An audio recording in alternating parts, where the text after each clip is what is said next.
Welcome to Big Breaking News of America. Genesis Episode 17. Major episodes and narratives of the Patriarchal narratives, Genesis 12:36. The Patriarchal narratives, Genesis 12:36, form the theological and narrative core of the book of Genesis, chronicling the lives of Abraham, Abram, Isaac, and Jacob, whose covenantal relationship with God establishes the foundation for Israel's identity as a chosen people. These chapters shift from the universal concerns of the primeval history, Genesis 1:11, creation, sin, and humanity's dispersion, to the particular story of a family through which God promises land, Canaan, descendants, a great nation, and blessing for all nations, Genesis 12:1-3. Organized by the Toledo formula, the narratives are a series of interconnected episodes that highlight the patriarch's faith, flaws, and divine encounters, weaving a saga of divine providence and human responsibility. The major episodes, spanning Abraham's call to Esau's genealogy, illustrate the covenant's progression despite obstacles like barrenness, famine, and conflict, setting the stage for Israel's emergence in the Torah's later books, Exodus, Deuteronomy. Rooted in the ancient Near Eastern context and shaped by the exilic experience, these narratives combine literary artistry, theological depth, and cultural resonance, influencing Jewish tradition, interfaith theology, and global culture. This exploration examines each major episode within the Abraham, Isaac/Jacob, and Esau cycles, analyzing their narrative dynamics, theological contributions, and enduring significance. 1 Abraham cycle, Genesis 11:27-25:11. The Abraham cycle, introduced by the Toledo of Tra, Genesis 11:27, spans Genesis 12:1-25:11 and focuses on Abraham, the first patriarch, whose call by God initiates the covenantal narrative. This cycle encompasses key episodes that establish Abraham as a model of faith, navigate the challenges of the covenantal promises, and affirm God's faithfulness, culminating in Abraham's death and burial in Canaan. Call and migration to Canaan, Genesis 12:1-9. Narrative overview. The cycle begins with God's command to Abram, at age 75, to leave Haran for a land God will show him, promising, "I will make of you a great nation, and I will bless you, and in you all the families of the earth shall be blessed." Genesis 12:1-3. Abram obeys, taking Sarai, Lot, and their possessions to Canaan, where he builds altars at Shechem and Bethel, invoking God's name. Genesis 12:7-8. Theological significance. This episode marks the transition from the primeval history's universal scope, for example, Babel's dispersion, Genesis 11:1-9, to the particular story of Israel's ancestors. The covenantal promises, land, descendants, blessing, introduce the Torah's central theme of divine election, with Abraham as the conduit for blessing all nations. Compare Isaiah 42:6. Abram's obedience establishes emunah, faith, as a covenantal virtue, foreshadowing Israel's covenantal obedience. Deuteronomy 30:19-20. Literary artistry. The sparse dialogue and vivid imagery, E.G., go from your country, Genesis 12:1, altars as covenantal markers, create a dramatic opening, suited for oral tradition. The threefold promise, land, descendants, blessing, sets a narrative rhythm, repeated throughout Genesis 12:36. Historical context: Abram's migration aligns with Middle Bronze Age, c. 2000–1500 BCE, semi-nomadic movements, as seen in Mari texts, while Canaan's depiction matches archaeological evidence of early urban centers. The universal blessing counters Mesopotamian imperial ideologies, reflecting an exilic critique, c. 587–539 BCE. Interpretive traditions: Bereshit Rabbah views Abram's departure as a spiritual leap, leaving idolatry for monotheism, Genesis Rabbah 38. Rashi interprets the blessing as prosperity and influence, while the Zohar sees Abram as embodying chaste, loving kindness, initiating divine harmony. The episode shapes Jewish liturgy, for example, Avo prayer, and interfaith narratives of divine calling. Cultural impact: the call inspires Jewish identity as a covenantal people, seen in Zionist migrations, and global stories of faith-driven journeys, from Christian pilgrimages to secular quests for purpose. Sojourn in Egypt, Genesis 12:10-20. Narrative overview: a famine drives Abram to Egypt, where he fears for his life and presents Sarai as his sister, leading to her abduction by Pharaoh's court. God afflicts Pharaoh with plagues, revealing the truth, and Pharaoh expels Abram and Sarai with wealth, Genesis 12:10-20. Theological significance: this episode reveals Abram's human frailty, contrasting his faith, Genesis 12:4, with fear-driven deception, yet God's intervention affirms divine protection of the covenantal line. The plagues foreshadow the Exodus, Exodus 7:12, linking Abraham's story to Israel's redemption. Literary artistry: the wife-sister motif, repeated in Genesis 20 and 26, creates narrative symmetry, emphasizing God's fidelity despite human error. The concise dialogue, E.G., Abram's plea, "Say you are my sister," Genesis 12:13, heightens tension, while the plagues evoke divine authority. Historical context: the episode reflects Bronze Age famines and Egyptian power, with the wife-sister ruse paralleling diplomatic strategies in Egyptian texts. The exilic audience would see parallels to their own displacement and divine deliverance. Interpretive traditions: Bereshit Rabbah defends Abram's actions as pragmatic, while Ramban critiques his lack of trust. The Zohar views the plagues as divine purification, protecting the covenant. The episode informs Jewish ethics of trust, Patriarchal, and Christian teachings on divine protection. Cultural impact: the story resonates in narratives of exile and return, from Jewish diaspora experiences to global tales of survival, seen in literature and film. Separation from Lot, Genesis 13. Narrative overview: conflict over grazing land between Abram and Lot's herders leads Abram to propose separation, generously offering Lot the choice of territory. Lot chooses the fertile Jordan Valley near Sodom, while God reaffirms the land promised to Abram, who settles in Hebron, Genesis 13:1-18.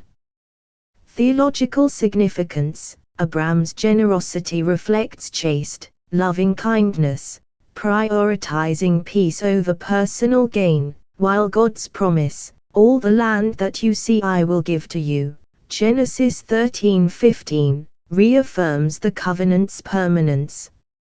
Lot's choice foreshadows his moral peril in Sodom, Genesis 19.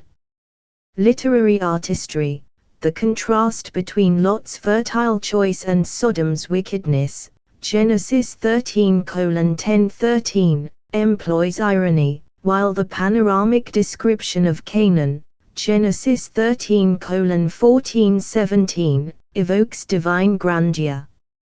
The dialogue highlights Abram's humility, a narrative foil to Lot's ambition. Historical context: the episode reflects Bronze Age pastoral conflicts, with Hebron as a known settlement. The exilic audience would find hope in the land promise, countering their displacement in Babylon. Interpretive traditions: Rashi sees Abram's generosity as a model of peace, while Bereshit Rabbah interprets the land promise as eternal. The Zohar links Canaan to the Shekinah's presence. The episode shapes Jewish ethics of shalom and interfaith teachings on humility.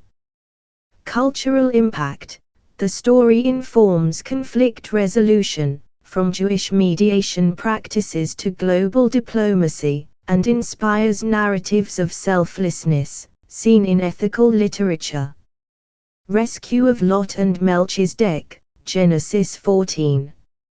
Narrative overview: Lot is captured during a war between regional kings, prompting Abram to lead a military campaign to rescue him. After victory, Melchizedek, priest king of Salem, blesses Abram, who gives him a tithe. Abram refuses the king of Sodom's spoils, affirming his reliance on God, Genesis 14:1-24. Theological significance: Abram's courage and integrity highlight his covenantal role, while Melchizedek's blessing introduces a priestly dimension, foreshadowing Israel's cultic roles, Leviticus. The episode underscores God's sovereignty over worldly powers. Literary artistry: the battle narrative's epic tone contrasts with the intimate Melchizedek encounter, creating narrative variety. Melchizedek's ambiguity, his sudden appearance and priestly title, invites speculation, enhancing the episode's mystique. Historical context: the coalition of kings reflects Bronze Age geopolitics, with Salem possibly Jerusalem. Melchizedek's role parallels Canaanite priest kings, but his monotheistic blessing distinguishes the narrative. The exilic audience would see God's triumph over empires. Interpretive traditions: Bereshit Rabbah views Melchizedek as Shem, linking him to the primeval history, while the Talmud, Nedarim 32b, praises Abram's refusal of spoils. The Zohar sees Melchizedek as a divine emissary. Christians interpret him as a type of Christ, Hebrews 7. Cultural impact: the episode inspires Jewish and Christian teachings on integrity and priesthood, influencing liturgy and art, from medieval manuscripts to modern sermons. Covenant ceremonies, Genesis 15:17. Narrative overview: in Genesis 15, Abram questions God about his lack of heirs, receiving assurance of countless descendants.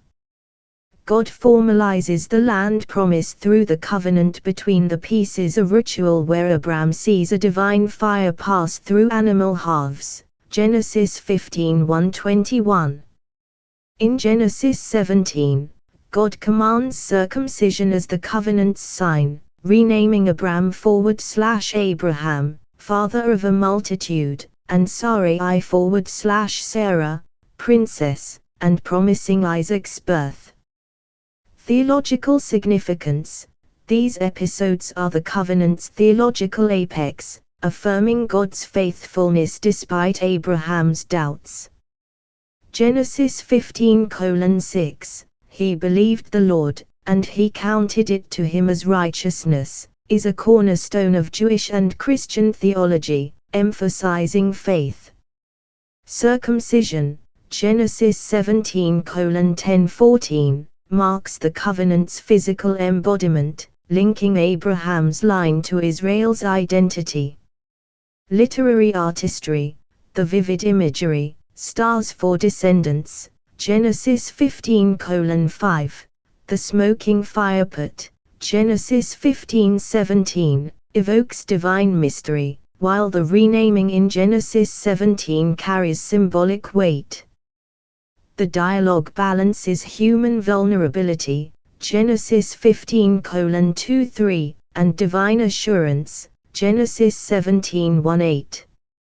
Historical context: the covenant ritual resembles Mesopotamian treaties, grounding the narrative in Bronze Age practices. Circumcision was common in the region, but its covenantal significance is unique. The exilic audience would find hope in the eternal promise. Interpretive traditions: Rashi sees Genesis 15:6 as Abraham's trust in God's promise, while Ramban views the covenant as eternal. The Zohar interprets the firepit as divine presence. The episode shapes Brit Milah and Christian theology of faith, Romans 4. Cultural impact: the covenant inspires Jewish rituals, interfaith theology, and global narratives of promise, from liturgy to human rights frameworks. Hagar and Ishmael, Genesis 16:21. Narrative overview: Sarai's barrenness leads her to give Hagar, her servant, to Abram, resulting in Ishmael's birth, Genesis 16. Tension arises, and Hagar flees but is comforted by God. After Isaac's birth, Sarah demands Hagar and Ishmael's expulsion, but God promises to make Ishmael a great nation, providing for them in the wilderness, Genesis 21:8-21. Theological significance: the episode highlights human attempts to fulfill divine promises, Sarai's initiative, and God's mercy, extending care to Hagar and Ishmael, the non-covenantal line. It foreshadows Israel's identity as the chosen line while affirming universal compassion. Literary artistry: Hagar's encounters with God, Genesis 16:7-13, 21:17-19, use poignant dialogue and imagery, for example, the well of water, emphasizing divine provision. The contrast between Sarah's privilege and Hagar's marginality adds emotional depth. Historical context: surrogate motherhood aligns with Nuzi texts, reflecting Bronze Age customs. The exilic audience would relate to Hagar's displacement, finding hope in God's care. Interpretive traditions: Bereshit Rabbah praises Hagar's faith, while the Zohar sees her as a spiritual figure. Islamic tradition honors Hagar, Hajar, as Ishmael's mother, central to Hajj rituals. The episode informs Jewish ethics of inclusivity. Cultural impact: Hagar's story resonates in feminist theology, interfaith dialogue, and narratives of marginalized voices, from Jewish social justice to global literature. Sodom and Gomorrah, Genesis 18:19. Narrative overview: God visits Abraham, announcing Sarah's impending childbirth, and reveals plans to judge Sodom and Gomorrah for their wickedness. Abraham intercedes for the righteous, Genesis 18:1-33. Angels rescue Lot, but the cities are destroyed, and Lot's daughters, believing humanity is extinct, bear sons, explaining Moab and Ammon's origins, Genesis 19:1-38. Theological significance: the episode balances divine justice, judgment on Sodom, and mercy, Lot's rescue, with Abraham's intercession modeling chaste. It underscores God's sovereignty and moral order, preparing for the Torah's ethical laws, for example, Leviticus 19. Literary artistry, the hospitality scene, Genesis 18:1-8, contrasts with Sodom's inhospitality, Genesis 19:4-11, using irony. Abraham's bold dialogue, "Shall not the judge of all the earth do what is just?" Genesis 18:25, is a narrative climax, while the fiery destruction evokes awe.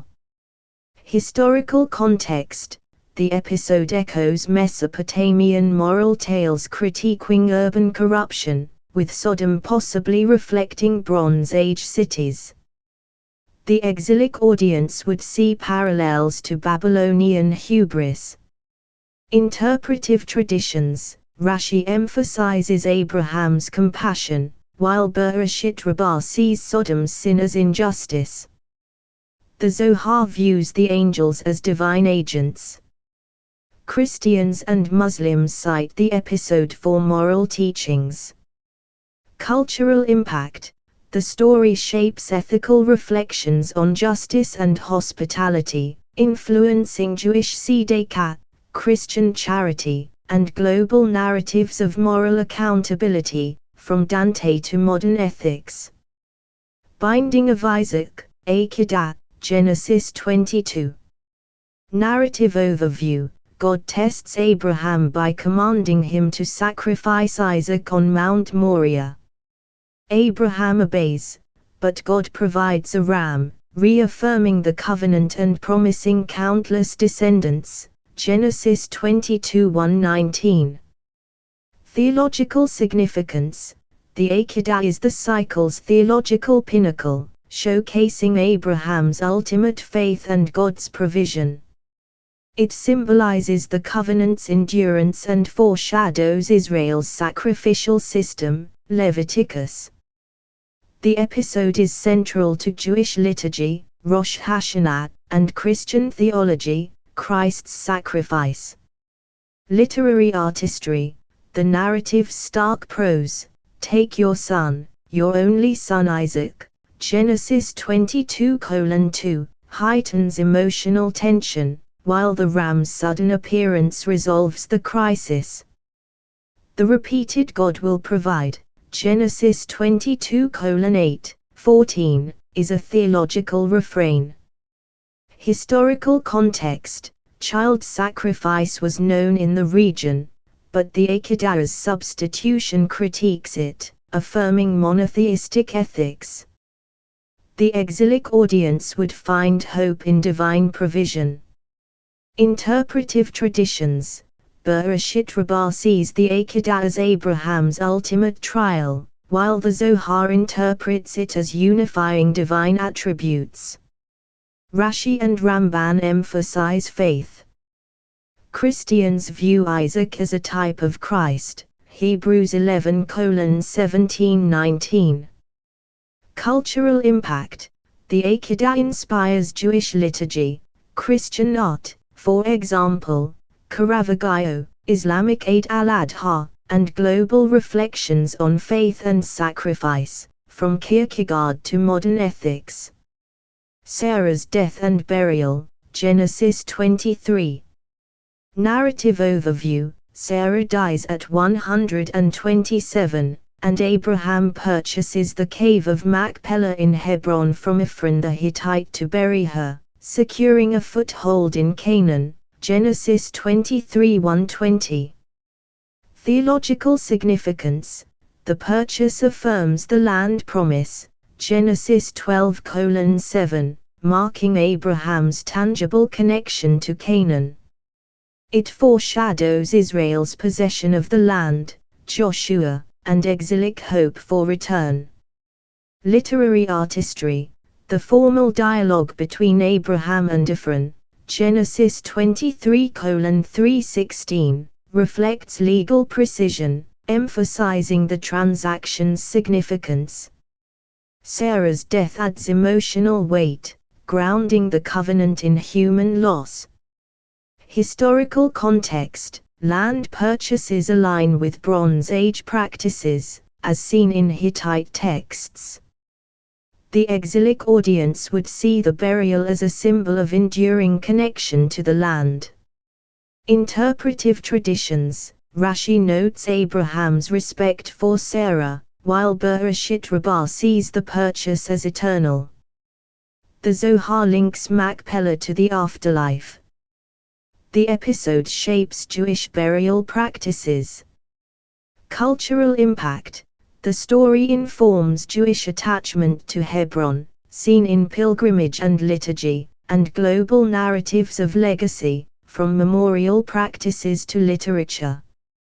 Isaac's marriage and Abraham's death. Genesis 24:25-11.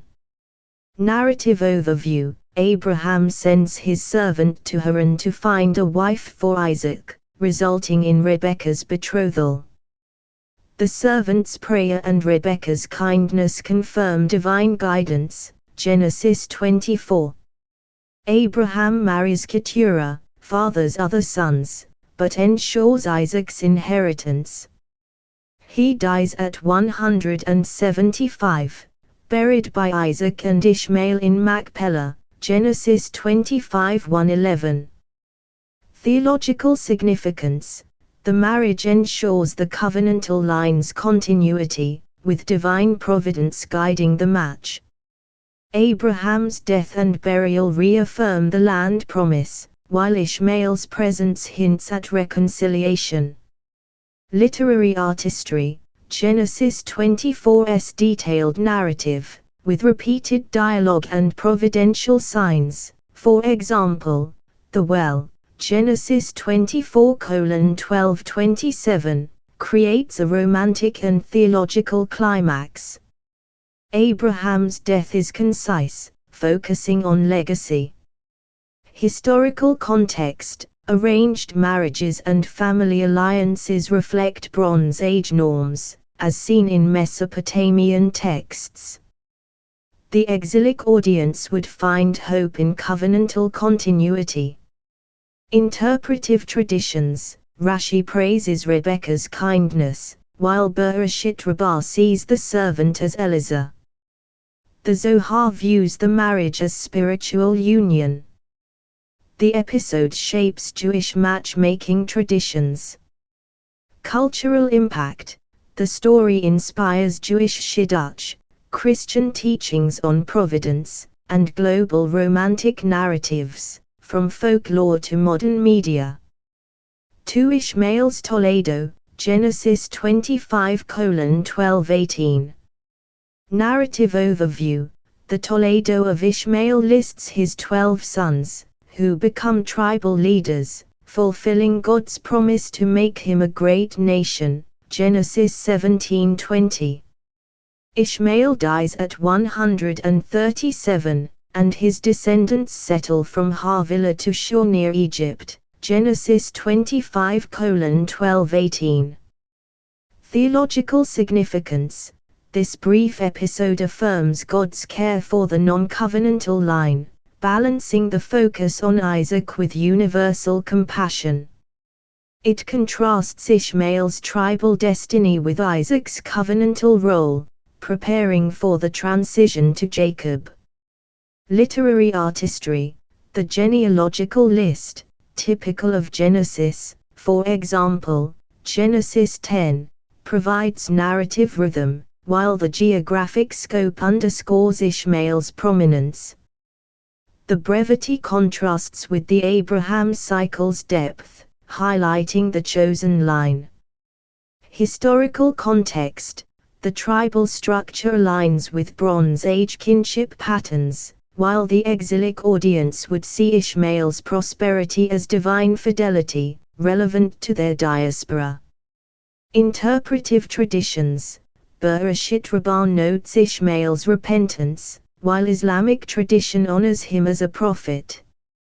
The Zohar sees his descendants as part of divine multiplicity. The episode informs Jewish-Islamic dialogue. Cultural impact. The genealogy shapes Islamic heritage, linking Ishmael to Arab tribes, and interfaith narratives of shared ancestry, fostering dialogue and mutual respect. 3. Isaac and Jacob cycle, Genesis 25:1935:29. The Isaac and Jacob cycle, introduced by the Toledo of Isaac, Genesis 25:19, focuses primarily on Jacob, with Isaac as a secondary figure. This cycle traces Jacob's transformation from a deceiver to Israel, the ancestor of the 12 tribes, through episodes of rivalry, divine encounters, and covenantal reaffirmation. Birth of Esau and Jacob, Genesis 25:1934. Narrative overview. Rebekah's barrenness is resolved with the birth of twins, Esau and Jacob, after Isaac's prayer. God declares, "The elder shall serve the younger," Genesis 25:23.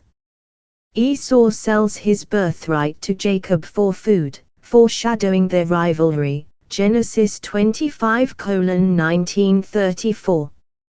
Theological significance. The episode establishes Jacob as the covenantal heir, with divine election overriding primogeniture. Barrenness and divine intervention echo Abraham's story, affirming God's role in fulfilling the promise of descendants. Literary artistry. The oracle, Genesis 25:23, and Esau's impulsive dialogue, "I am about to die, of what use is a birthright?"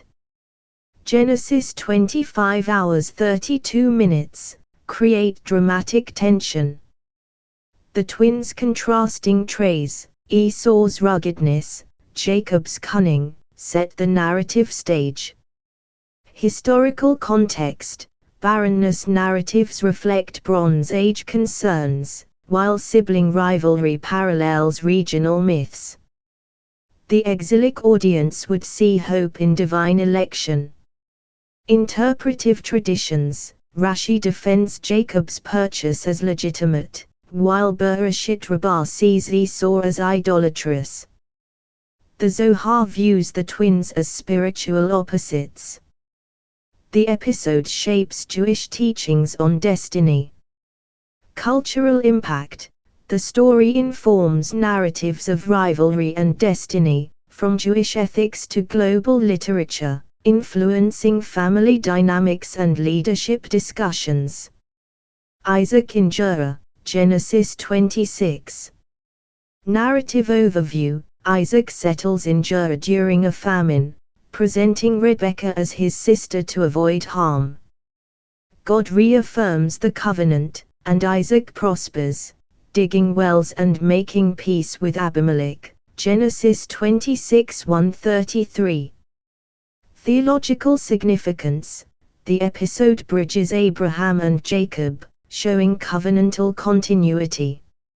Isaac's prosperity and peace reflect divine favor, while the wife-sister motif reinforces God's protection. Literary artistry. The repetition of the wife-sister story creates narrative symmetry, while the wells, Genesis 26:18-22, symbolize life and divine provision.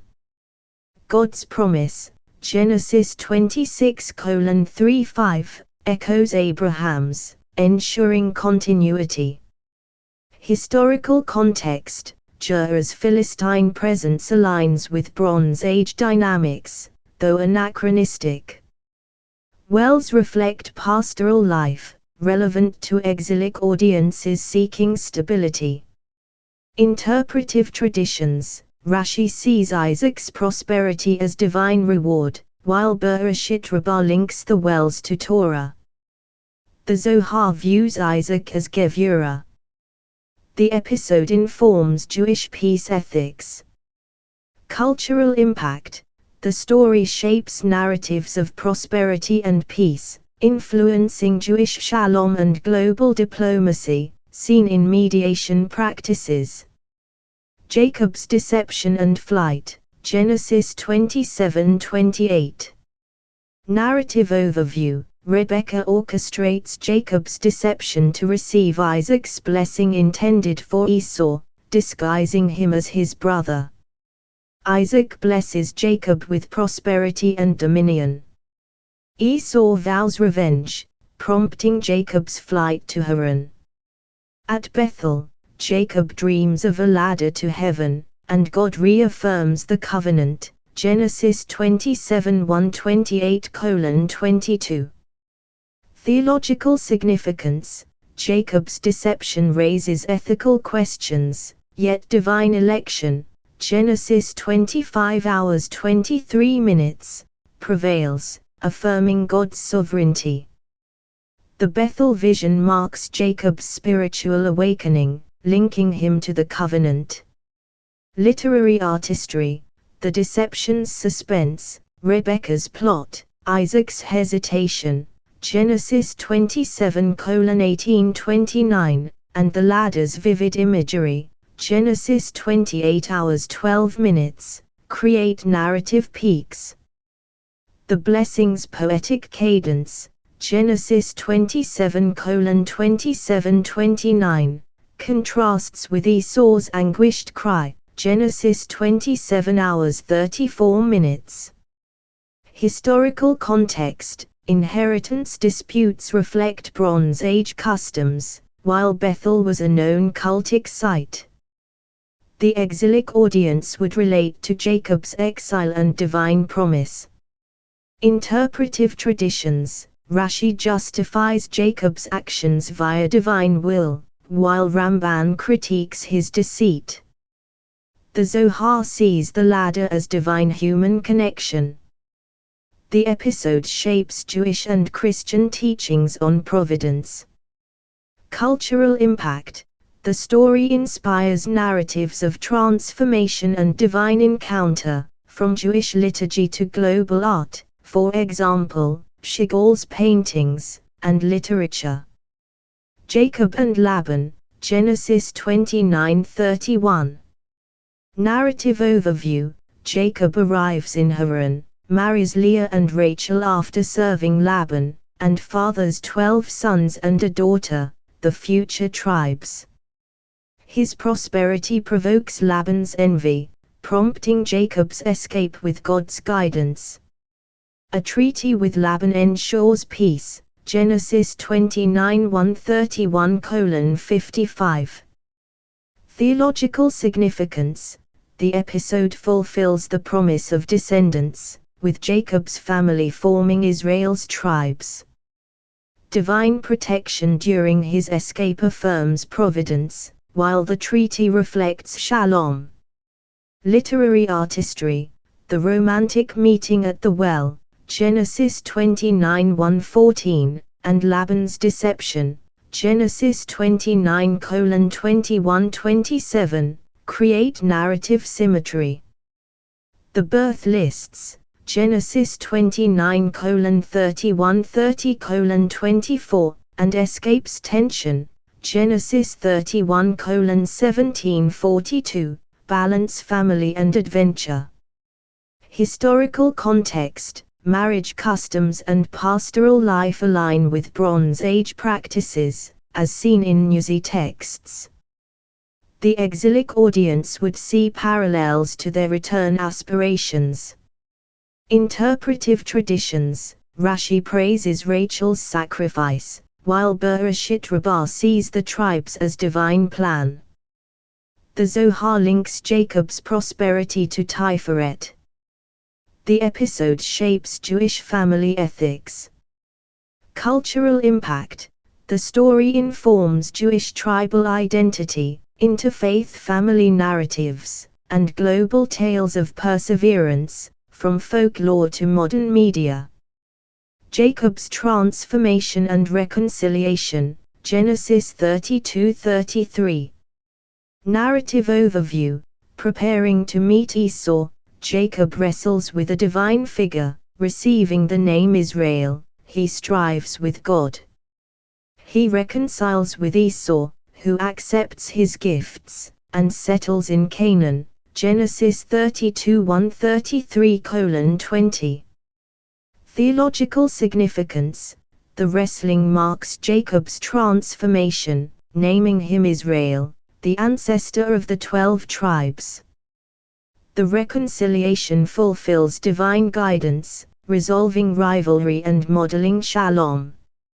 Literary artistry, the wrestling's ambiguity, human or divine opponent, Genesis 32:24-30, and dramatic dialogue, I will not let you go, Genesis 32 hours 26 minutes, create a mystical climax.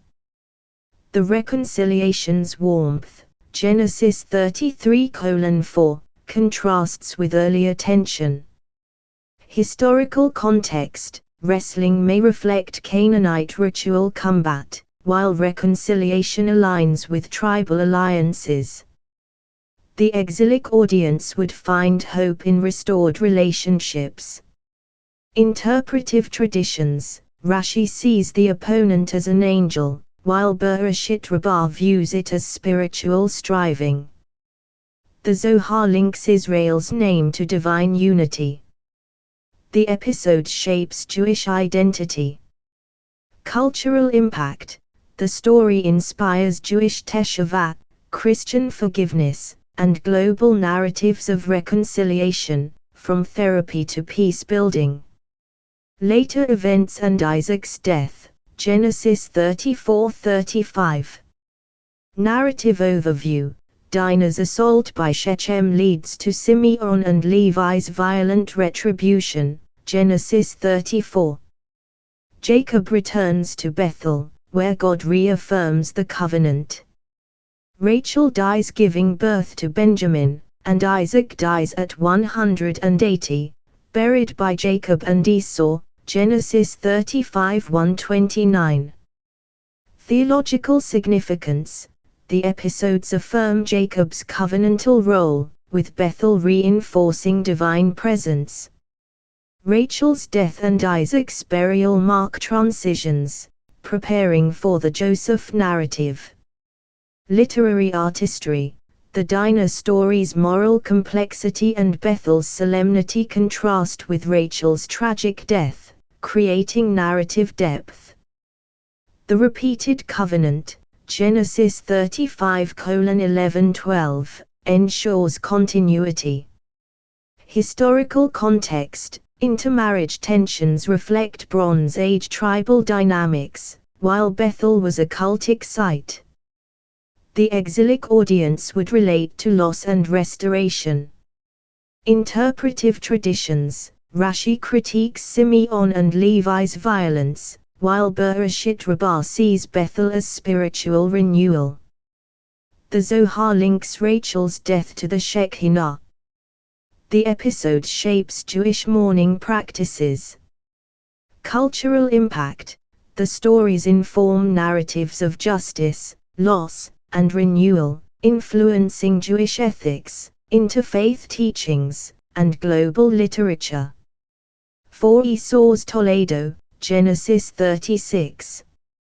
Narrative overview, the Toledo of Esau lists his wives, sons, and descendants, who become the Edomite tribes and kings, fulfilling God's promise that Esau would be a nation, Genesis 25 hours 23 minutes.